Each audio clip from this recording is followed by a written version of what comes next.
And the meeting happened. It happened in April. Sitting right here is one of my staff members who was sitting outside the door. I didn't know you got up there and looked in the door, John. Did you see a miracle, John? Did you hear a miracle? What you never thought you would ever hear or see. And for 1.5 hours, he told all the pastor leaders in his council, and I was privileged to bring in all the major denominational leaders from the Assemblies of God, Southern Baptist, the various major groups, to see David Jeremiah, to see Greg Laurie, to see my pastor, Robert Morris, to see all of them come in along with a few Pentecostal friends, that a little gal that had made 1,000,000 mistakes.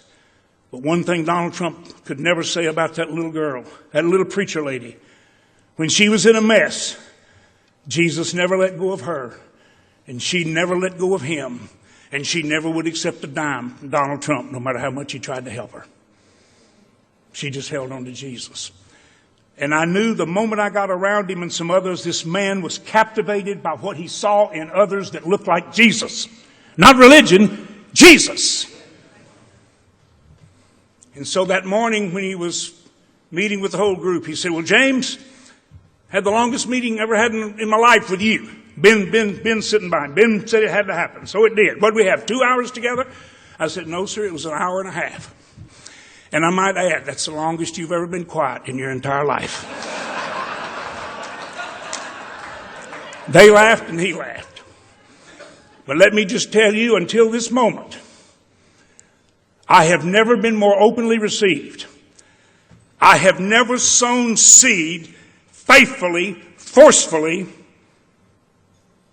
on more fertile ground. Never. In 55 years of public ministry, I have never been received with more graciousness, gratitude, sincere appreciation, and genuine meekness. Teach me.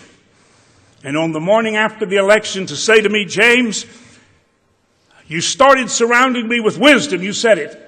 I want to surround you with wisdom, with love, and with prayer. And he said, surround me. Surround me. Don't you ever let me forget this. And he said it as forcefully as he could say it.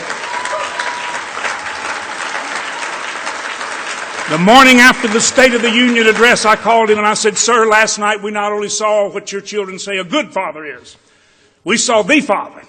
Several times we got glimpses of the Father, where I started our conversation nearly a year ago. When you looked up at that widow and you loved her and you thanked her, the compassion of a loving Heavenly Father flowed through you, sir. And he said, that means the world to me, coming from you, James. And I said, well, I mean it. And then I want to say one other thing before I hang up. Jesus said, if they receive you, they receive me. And I said, sir, if you are receiving Jesus like you have received me, you are going to become one of the greatest miracles the world has ever seen.